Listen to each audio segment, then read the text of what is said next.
Do you find it difficult to come up with content ideas for your podcast?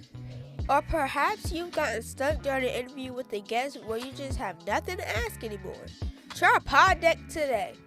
Pod Deck is the best all-in-one podcast idea generation tool. You'll get everything from episode ideas to interesting conversation starters for your interviews, engaging discussions for your live stream, and even social media content ideas. With this tool, you don't have to spend weeks trying to come up with content for an episode or unique questions for your guests. Just shuffle the cards and pick one at random. Hit the record button and get started. Now you can make better content, have more fun while you're at it, and get your viral moment, all with Pod Decks. Head over to poddecks.com and use code C4C.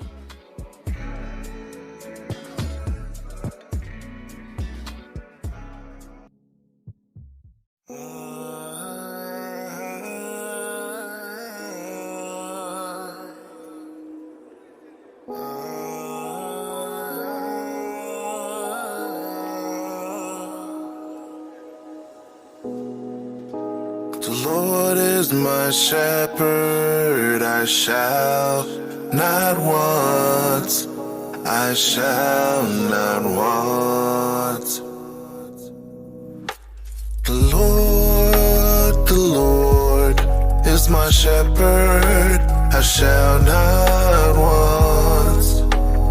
Give ear, my people, incline your ears to my words. I will open my mouth in a parable, I will utter dark sayings of old, which ye have not heard, nor have known. We will not hide it from our children, showing the truth to each generation, to praise the Lord and His strength and His wonderful works. For He established a testimony and a law appointed for Israel, which He hath commanded our fathers, to make them known to the children, that they may set their hope in God and not forget the works of God, but keep His commandments. That they may set their hope in God and not forget the works of God, but keep His commandments. That they may set their hope in God and not forget the works of God, but keep His commandments. That they may set their hope in God and not forget the works of old, the things You've done before.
That they may set their hope in God and not forget the works of God, but keep His commandments. That they may set their hope in God and not forget the works of old, the things He's done before.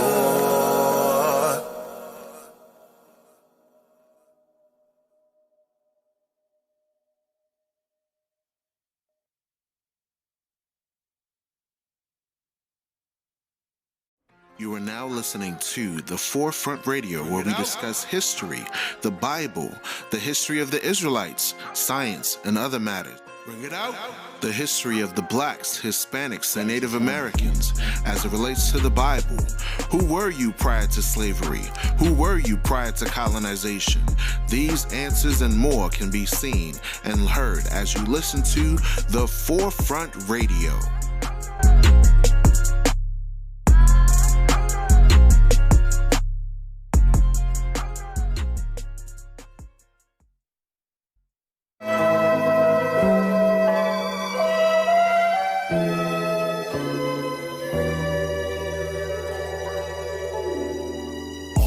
Stay in the spirit, not in the flesh. Commandment keeper, living so blessed. Keeping the feast days, wife loving and blessed. Keeping the new moon, enduring the test. Overcome your sins, it's your destiny. You are His battle axe, heaven's weaponry. You always seek things above heavenly. Never live in sin, bruh, cause you die suddenly.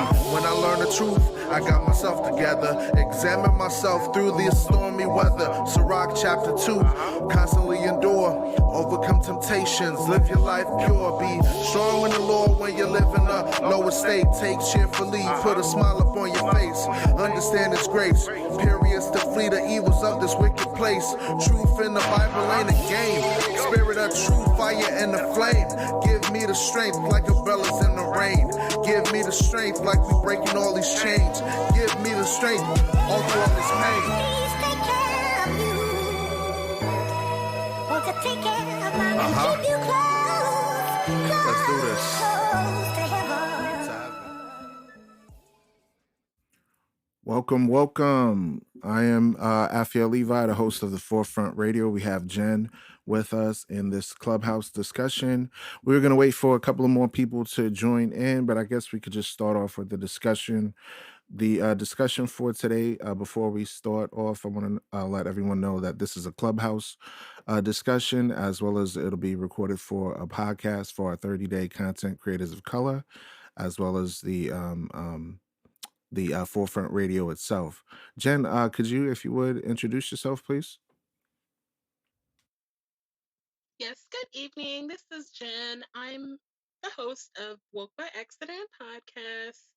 It is a weekly chat about socially conscious topics impacting the culture. Thank you. Yeah, we've done a lot of collaborations and everything, and I appreciate you joining up in the room. So what I wanted to talk about was recently there was a post given that one of our colleagues had shared, and I wanted to see if we could, have a discussion with all the people and see what their thoughts was and related to this particular topic. To go back to it, it was a link that the host of White Label American posted in a group chat that we had. And I'm trying to find the link now so I can click on it briefly. Voila, here it is. So I'm going to play the link and you'll hear it in the audio. Tamsin and Corey, drill music has been around for more than a decade, but local activists tell us what's different is that the music now has a darker tone, with drill rappers creating songs and viral dances that celebrate local murders. Tonight, the mayor is calling on prominent rappers and big tech companies to be part of the solution. I had no idea what drill rapping was, but I called my son, and he sent me some videos, and it is alarming.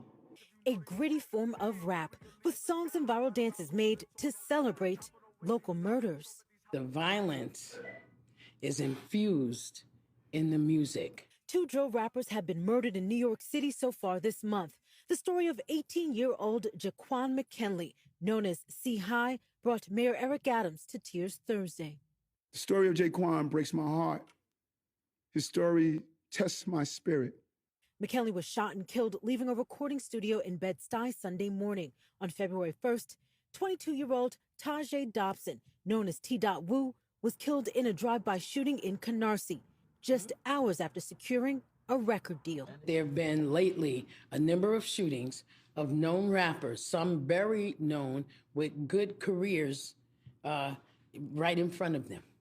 Aisha Sekou runs Street Corner Resources in Harlem. Sekou says her organization is increasingly responding to shootings, stabbings, and beatdowns that are carried out in retaliation for drill music songs that brag about local murders. There are calls to action in the music, on the grave, to smoke on the grave of someone. Hot 97 DJ Drewski recently said he'll no longer play what he calls diss music on the radio. But rapper and Brooklyn native Fabio Foreign defended drill this week, saying it's not the music killing people. Mayor Eric Adams told Pix 11 today he's focused on the social media sites where drill videos can rack up tens of thousands of views. We're going to ask these companies, we're going to ask them for good corporate responsibility. This is contributing to the violence that we're seeing all over this country. The mayor is also calling on prominent rappers to step up and step in. I am meeting with some of the top known rappers. We have a meeting set up where we're going to sit down and really bring in the rappers and show how this is impacting and is causing the loss of lives of young people like them. So that was the clip, really briefly, from a reporter by the name of Ayana Harry. I thought it was quite interesting, this particular discussion, because it's talking about the effects of music and how that impacts our people and society. What are your thoughts on the clip you just heard, Jen?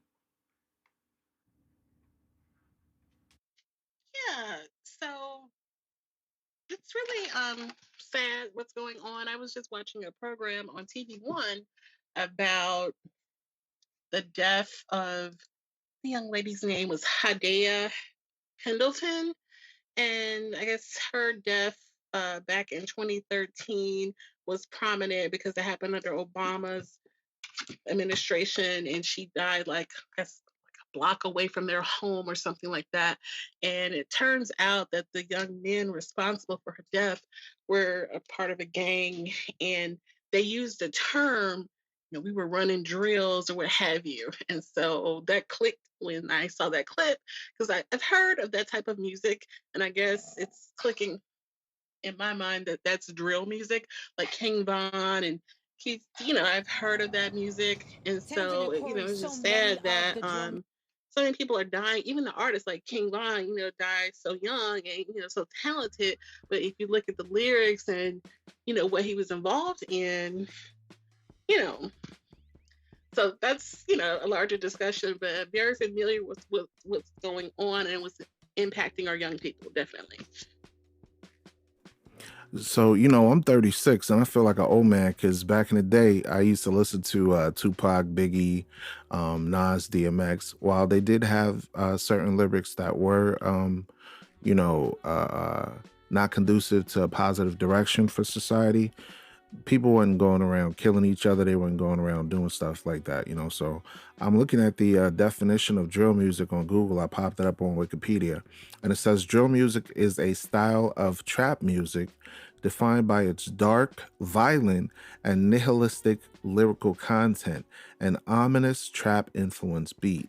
Media attention and the signing of drill musicians to major labels followed. Artists within the genre had been noted for their style of lyricism and association with crime in Chicago. So this basically started early 2010, and it's been progressing to getting worse and worse. It was called Midwest hip hop before, then it was called trap, then it was called gangster, now it's called drill. And I agree with you. It's like a warrior-like kind of dark, sinister kind of music. That is extreme, when you're saying stuff like you're gonna smoke somebody's grave and all of this stuff like that. Like, it's crazy to me.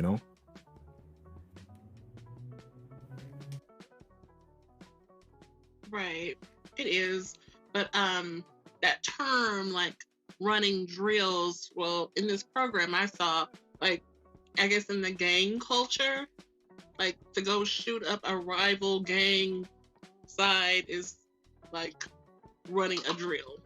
And it looks like she was just like got caught up in the crossfire. This Hidea Pendleton murder, she wasn't the intended target or anything like that. She was just literally like it happened on a playground in Chicago, and it was just the rival gangs were on either side of the playground, and they literally just had no regard for the people out there, and several people's lives have been lost, clearly. So How old is this young lady that was killed? Do you recall in that story? yeah, I'm looking it up now. She was 15 at the time, so it was really So 15-year-olds basically, which is basically a child.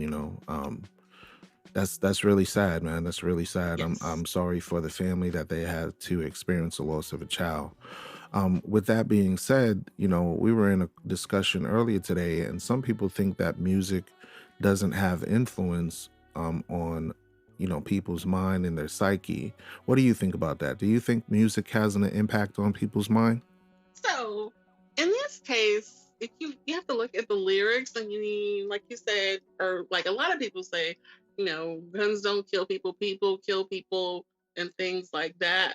But especially in the cases of some of these artists, what they're saying is putting them behind bars. Bobby Shmurda, they took his lyrics right to the and to his trial, and that put him away for many years. So what they are saying in these songs, definitely, it's more than just lyrics.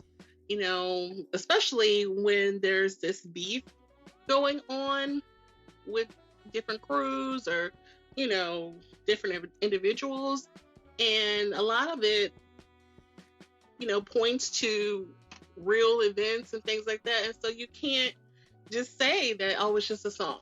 You can't, because it's escalated. It's more escalated than the Biggie Tupac situation, and back then lives were at stake. So this is really like taking it to a whole nother level.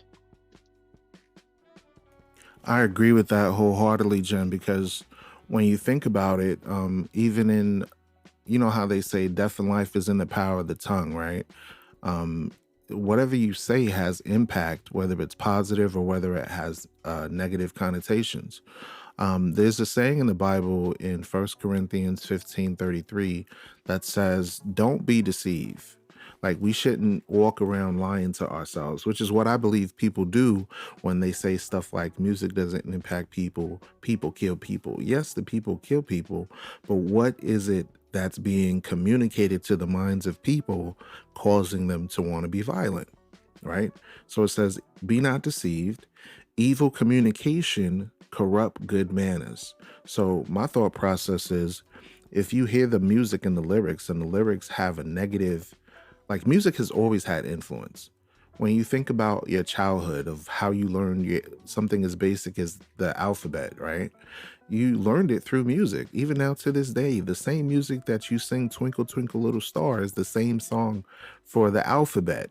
Little do people realize it, you know? So yeah, I think music does have a significant impact on the minds and psyche of people.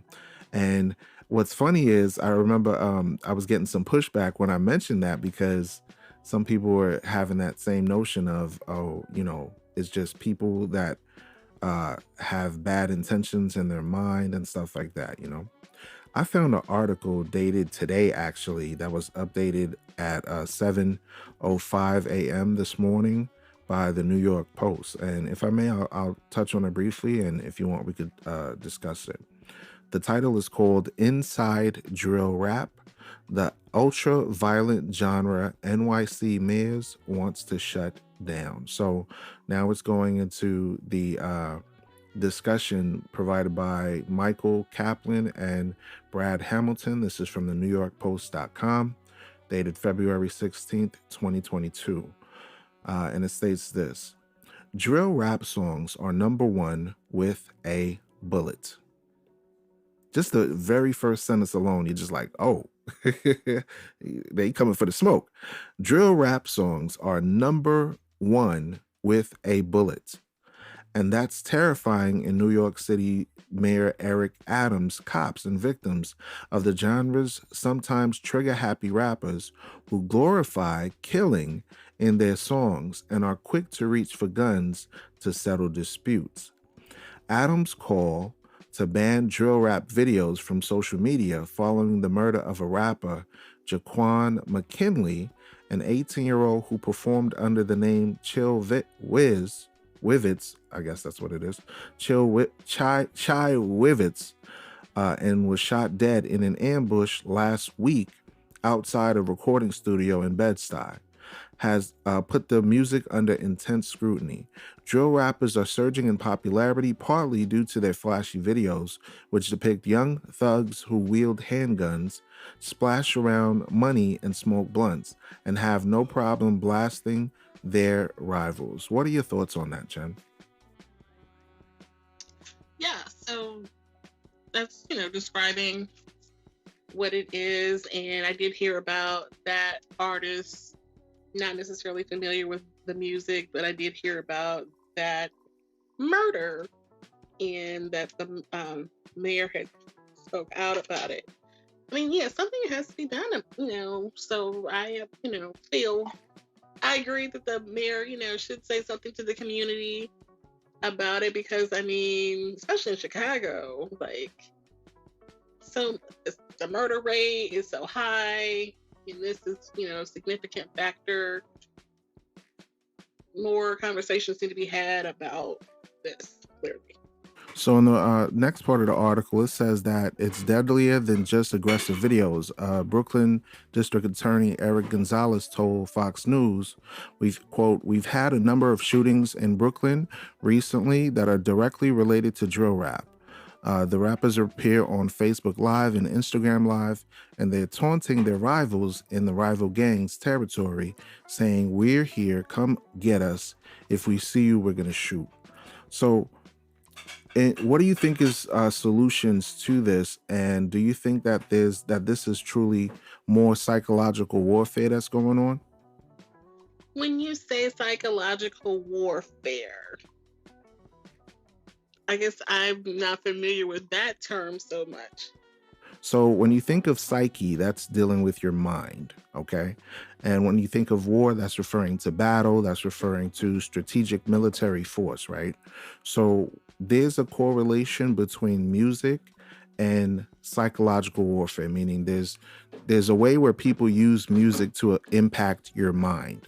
People don't really understand this, but I give that example of how the alphabet ever since you was a kid, 3, 4, 5 years old, singing that alphabet song, and now you never forget it. And you could reach 20, 30, 40, 50, all the way to 70 years old, and you'll always remember that song. So music has an impact on the mind. So a psyop is usually what it's talked about, or psyware. These are different words similar to what is known as psychological warfare. Okay, so from Wikipedia, psychological warfare, or the basic aspects of modern psychological operations, have been known by many other names or terms, including military information support operations, psyops, or political warfare or propaganda. So when you think of propaganda, right, what it is basically organizations, governments, corporations trying to use various techniques aimed at influencing a targeted audience's value system, their belief system, their emotions, their thoughts, their motivations, their reasoning, or their behavior. So think about it like back then, right? Back in the day when hip hop music first came out, was it ultra violent, or was it more about like peace and unity and love between one another? Okay, So are you saying because of the type of music this is, like a comparison, that this could be like, are you comparing it to psychological warfare?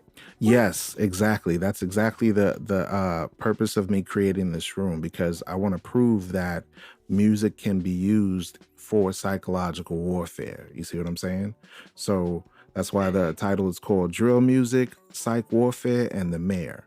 Um, what I want to prove is that propaganda has been used against our people to change our belief systems, our views, our emotions, our motivations, how we behave as a group. So I asked the question, my question was, in the early stage of hip hop, was it super violent like it is now? No, I get that, but I'm just trying to see, like, so of course it wasn't violent like that. So I guess I think I'm coming full circle now with the point, and I guess I feel different about the psychological warfare part about it. Especially, the artists are creating these songs. Half the people don't realize that what they're talking about and the serious nature of it. And then some people know full well what's going on and can pretty much draw you a map that he just said that he murdered this guy last week and he's going to kill this guy, next week. And, people realize it that well. So, but I mean, I wouldn't call it, psych warfare.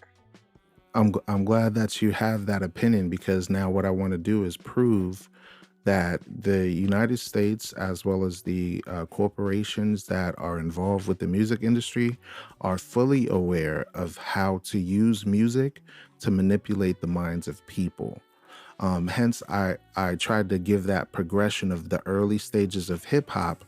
When we were in control of hip hop, you had different groups like Run DMC, Public Enemy, that was speaking against the oppression that we faced after the Civil Rights era, the Black Panther era, and all these time frames of our foreparents, right? And how music has progressed now to gangster rap.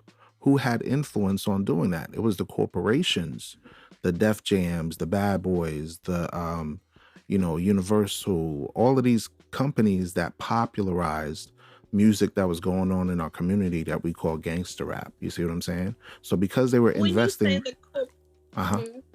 No, go ahead. Because they did what now? What I'm saying is that these folks know what they're doing.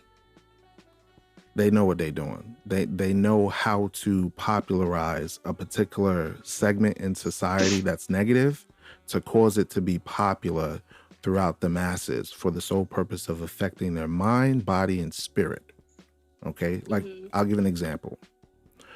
20 years ago, you never heard of twerking. You never heard of that. That was a new term that came up relatively recent, right?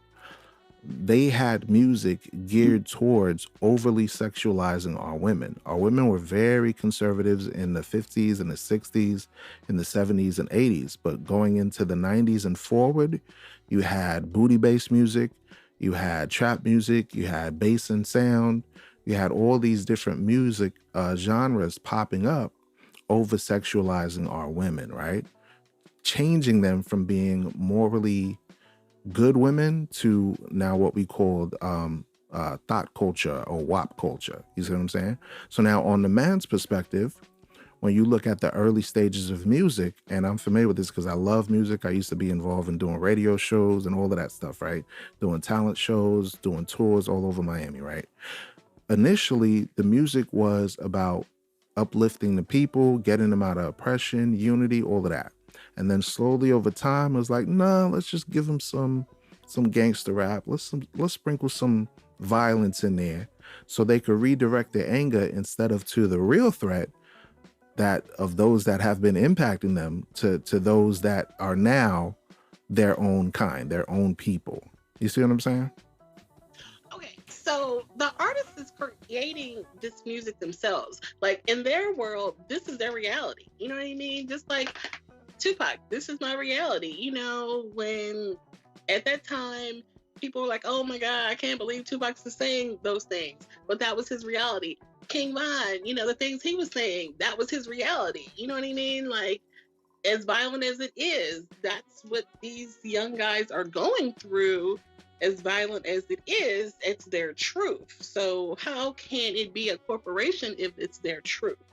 So yeah, I like what you said, because you're saying that these kids grew up in that environment and they're growing up pushing the same generational curse. So my question would be then, oh, and touching on Tupac, Tupac used to play ballet, right? So if he wanted to get out of that, he could have definitely got out of that. So that's not an excuse.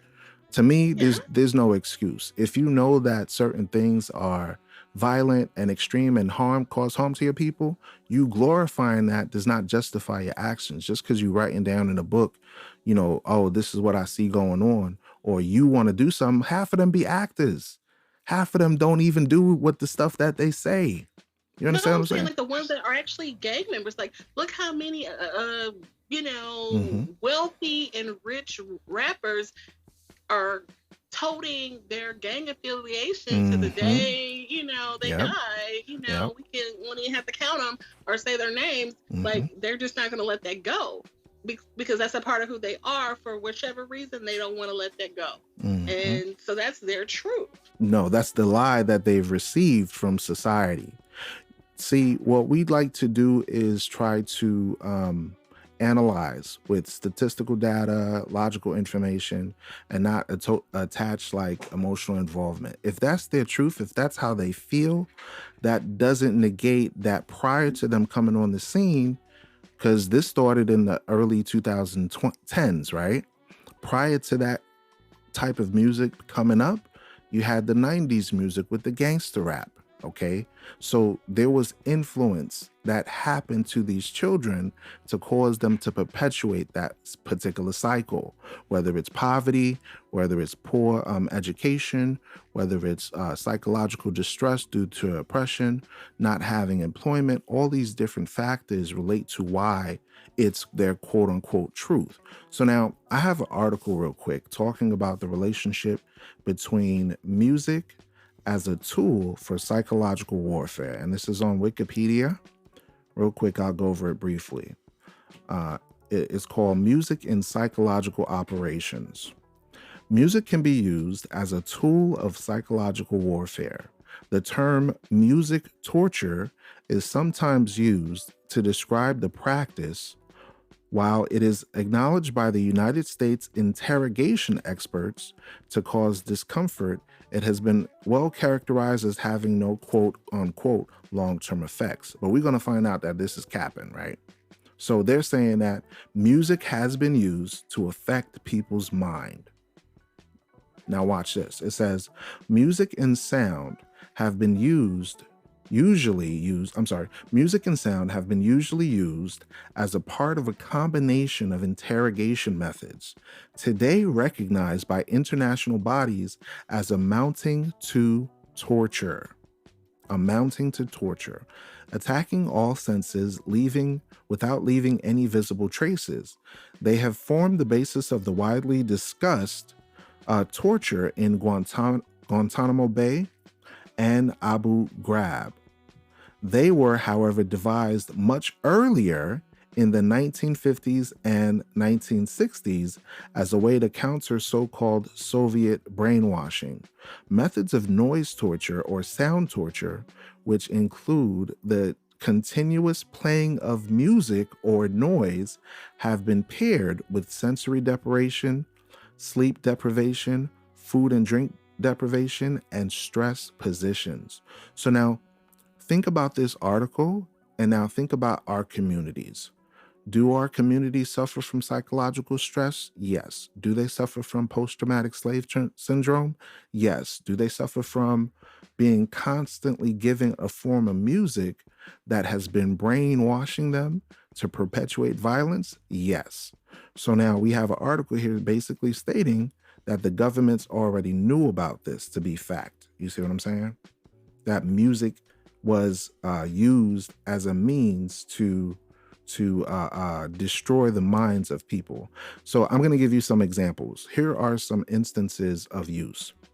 In the United States, a BBC News report claimed that music by the American heavy metal band known as Metallica, along with a children's television program called Barney the Dinosaur and Sesame Street, was used for sleep deprivation and to culturally offend Iraqi prisoners of war. Okay. Then the next portion says this is claimed to be being used by the United States 361st Psychological Operations Company by Sergeant Mark Hadsell. So now we're reading a quote from a military officer telling you what they did. Here's the quote. Quote, "These people haven't heard heavy metal. They can't take it. If you play it for 24 hours, your brain and your body functions start to slide. Your train of thoughts slow down and your will is broken. That's when we come in and talk to them."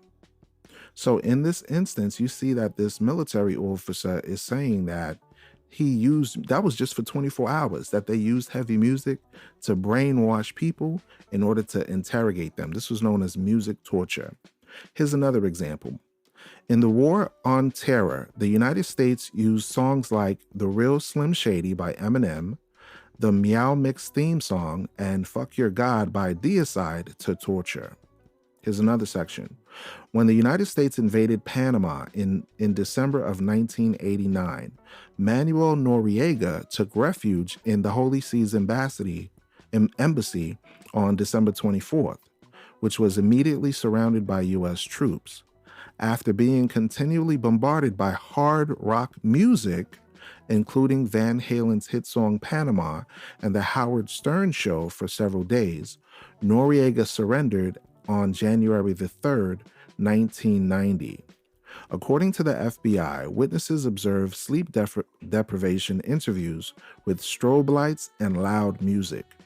Interrogators said it would take 4 days to break someone doing an interrogation, 16 hours with lights and music on and off for 4 hours. A handwritten note next to the typed synopsis says, "Okay, under DOD policy." Quote, "Rumors that interrogator bragged about doing lap dance on detainees. Another about making a detainee listen to satanic black metal music for hours, then dressing as a priest and baptizing the detainee to save him." The handwritten note said, "Yes." Witness saw a detainee in an interview room sitting on the floor with an Israeli flag draped around him, loud music and strobe lights. With suspects, this practice is used by the United States Department of Defense, DHS, based on who he saw in the hallway. So that's just a portion of it. What are your thoughts, Jen, on what we just read? Okay, so we know that this goes on. This has even been dramatized on some of the military shows that come on television. So we know that this goes on, them putting you in a room, putting a red light on and putting some sort of, music to have some kind of effect. I guess I'm just trying to understand, are you saying that this type of music can do the same thing? Or because that part I'm not really... Correct. That's Okay. exactly what Yeah, I'm saying. I'm So not there with that. I mean, I definitely feel like it's, impacting the youth and there's influence, but I don't buy psychological warfare. But I, do feel like it's, as far as, why music was different in the 80s and 90s, the trends change. It's not always going to be the same. Music has never, there's always going to be a, shift in the music. And, do we know that it was going to go to such a violent trend? And is all of it violent like this? No, we have people like J. Cole and, Kendrick Lamar, that all of their music is not like that. So, it's, it's a certain slice that is like this. yeah, there are certain people in our population that are involved in the music entertainment industry that are not aware of these greater agendas that are going on. But the purpose of me bringing this document forth from the Wikipedia Encyclopedia is that to prove that there are already documented cases all the way as back as the 1950s where the governments were trying to use music to manipulate people. And now you also acknowledge that to be fact as well, just in your early statement. So what I'm saying is the progression of how music turned out from the 1950s to now has gradually gotten worse and worse. So how does it relate to what the mayor had said, right? Because the mayor wants to ban that particular type of music. The reason why this relates to this particular topic is the mayor has that understanding that the music that we listen to has an impact on our mind. Just like we read in that Bible verse, evil communications corrupt good manners. So if you're hearing about murder, kill, destroy, rape, rob, pillage, over and over and over and over, not for a period of 24 hours like the people that's suffering from being in prison in these places like Guantanamo Bay, but for 2 or 3 years, okay? 4 years, 5 years, or as you said, that growing up and thinking that's normal, that's their quote unquote truth. Of course you're gonna run the streets thinking that the only thing you could do in life is be a thug or be a thot or be a drug dealer, because we don't have strong-minded individuals in our communities that are going to say, look, enough with the games. You need to stop with the music. You need to stop with the culture. Let's focus on your education. Let's focus on solutions. So that's why I brought up the room topic, because I want to think of solutions of how we can address what's going on in the communities. And we know for a fact, if you think back to back in the day with do you remember when what's his name? Ice Cube was talking about that record executive that was manipulating him? I had sold a lot of records with America's Most Wanted and I think Kill at Will. Mm-hmm. And I wanted an advancement on my next record because O'Shea Jr. was about to be born. Mm-hmm. Okay? Yeah. So I say, man, I got a baby coming and I need to get out of this apartment that I was in. I want to get a house for my family. And by the way, that's crazy. When you talk about like two classic albums, right? Yeah. And they're out and they've sold and like it's not like people found them later. Like those were giant albums. Yes. And you're like, I'm going to try to get out of an apartment now. I mean, I was in an apartment because that was really my first time being able to move out and do anything. So that was just my spot. Uh-huh. I was stacking money then. But I was $100,000 short on this house because when you buy a house, you got to have not only your money, but a little extra money to give away for the house. So I was $100,000 short, and I said, dude, I need an advancement on my record. You know what I mean? Give me advancement. And, the album almost finished. He was like, cool. On the phone, he was like, cool. So when we went through escrow, I called him. I'm like, yo, escrow about to close. I'm $100G short. I need that. Cube. I don't know what you're talking about. What? I don't remember saying I would give you that. I was like, dude, don't play with me. Nah, man, I don't remember giving you that. I said, oh, okay. I said, I'm on my way up there. It's terrible news. It's the worst news. I'm on my way up there. And I got up there and, I walked through. They saw me with a bat, but they. What's up, Cube? Hey, man, how you doing? Holding a baseball. What's up? Just coming to get this sign. Boom. Going, where Brian at, man? Oh, he's in there.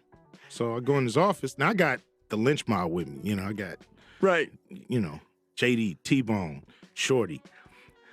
We go in there, and he's in his bathroom in his office, and so we, of course, in the movie, we walk in and it just happens. Sure. But in reality, he was in the bathroom, and when he came out, we was just posted up in his office. By the way, way more horrifying. and that's the only reason he didn't shit himself. Yes. He just come out of the bathroom. Otherwise. So he's like, hey, Q, what's up? What's going on? Like he didn't know. Yeah. I'm like, so he goes to his desk, and I go and close the door. One of those. Now you can't leave. Right? And I just start to berate him, man, and tell him why he's wrong and fucked up for what he's doing. And I just got more heated and heated and heated. And then I'm just looking at all these records, and everything had. I was so fed up at this time with this paper pushing, call the lawyer, all this kind of. This was the world I didn't know. Right. So I'm like, man, I got to take this back to South Central. All right, so in that instance, Ice Cube said he had to speak his truth. So I found this other article where a person is asking the question, what impact does rap music have on society? I'm going to play that briefly. Does rap music have a negative impact on youth? Some people believe that rap music has had considerable influence on children and teenagers, most of which has been negative. They claim that the lyrics are often too violent and especially insulting to women. Thus, they say, rap music has contributed or added to aggression among young people and to behavior that disrespects women. Do you think that listening to rap music leads to aggression? Should we have rules to prevent rap artists from talking about violence, especially violence against women? Would it be sufficient evidence, in your view, to support the claim that rap has a negative impact on youth? All right, in that particular section, this person was giving their opinion as far as the influence of rap music and how it has impacted society as a whole. For me, being that I have 3 children and they're all young, I want to always give them something positive to think about, something positive that will guide them towards being better, productive members of society. Like my goal for my son, for example, if it's his dream, would be to become somebody successful in the medical field, maybe a doctor or a physician assistant or something, medicine related, just like his dad. Same for my other kids. Whatever goals that they want to aspire to, I want to allow them to get to that point. But a lot of times what we don't realize is that even these authors, these musicians themselves, don't want their kids to listen to their own music. Like, I remember, was it Nicki Minaj or was it Cardi B that didn't want... Cardi B. Mm-hmm. She didn't want her daughter to listen to it or something like that? Like the song WAP, I think it was? I did hear that. Mm-hmm. I'm going to play a clip about that real quick. No. I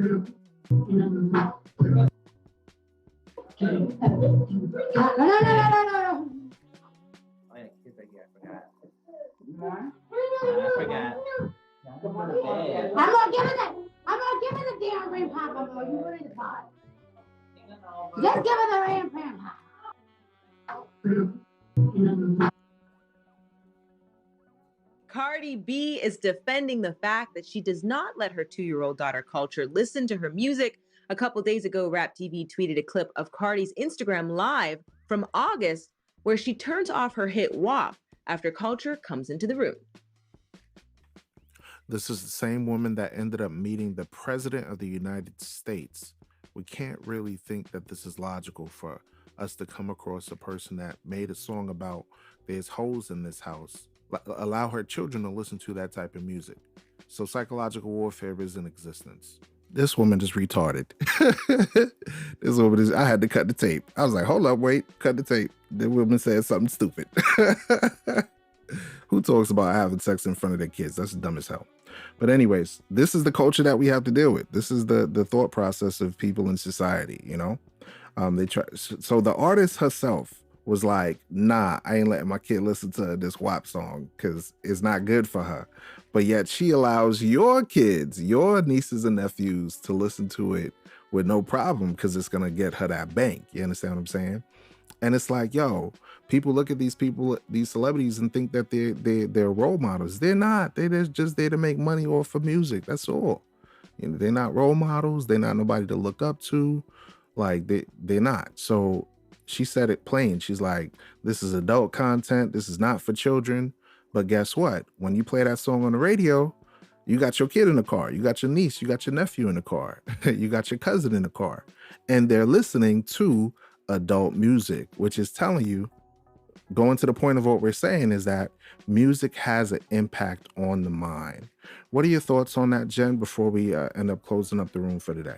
Yeah, I agree. The music is not intended for a child, but of course, the clean version radio edit is played on the radio, even though the kids are smart enough to know what the bleeped out or blanked out words mean. So, us as adults and the parents and the aunts and all of that have to, like you said, take responsibility. We can't look to the celebrities and these artists to be those role models. We have to be the role models and put on appropriate music and things like that. Exactly. And I want to leave off with this one Bible verse that's in 1 John chapter 2, verse 15, that says this: "Love not the world, neither the things that are in the world. If any man love the world, the love of the Father is not in him. For all that is in the world, the lust of the flesh, and the lust of the eyes, and the pride of life, is not of the Father, but is of the world. And the world passeth away, and the lust thereof. But he that does the will of God abides forever." According to Psalms chapter 40, verse 8, it says, "I delight to do thy will, O my God, yea, thy law is within our heart."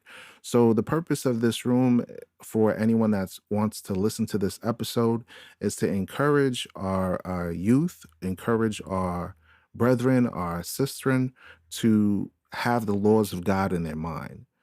It will avoid a lot of issues that we face in the Black community when we could change the minds of the people away from the things of this world into positive, creative things that will create honor, dignity, respect, and royalty amongst our people. So I am Afiel Levi, the host of The Forefront Radio. You can listen to The Forefront on Spotify, iHeartRadio, and other streaming platforms. This is a part of the 30 days of content provided by the Content Creators of Color. We appreciate everybody that joined on. If you would, Jen, go ahead and talk about your show and how anyone can get in touch with you. Thank you. Again, I am Jen. I am the host of Woke by Accident podcast, a weekly chat about socially conscious topics. It is available on all of your favorite social platforms for streaming and also on www.wokebyaccident.net. Thanks. Thank you so much for being a part of this episode. I appreciate you, Jen.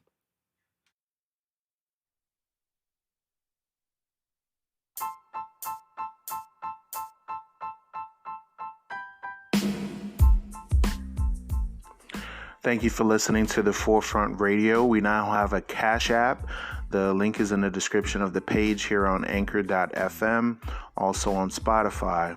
We appreciate you listening in. We do have a few features that we are including now. We are selling a few products such as watches, perfumes, colognes, and other products will be available for our Israelite community as well as the general community of the population. We have a Facebook page. Just type in The Forefront Media and you'll be able to get updates of various shows that we drop when they do drop. Please do share this show if you like the show, and we do hope that you do love this show. And tune in for more episodes once we have them available. Thank you for listening to The Forefront. I'm your host, Afiel Levi Israel.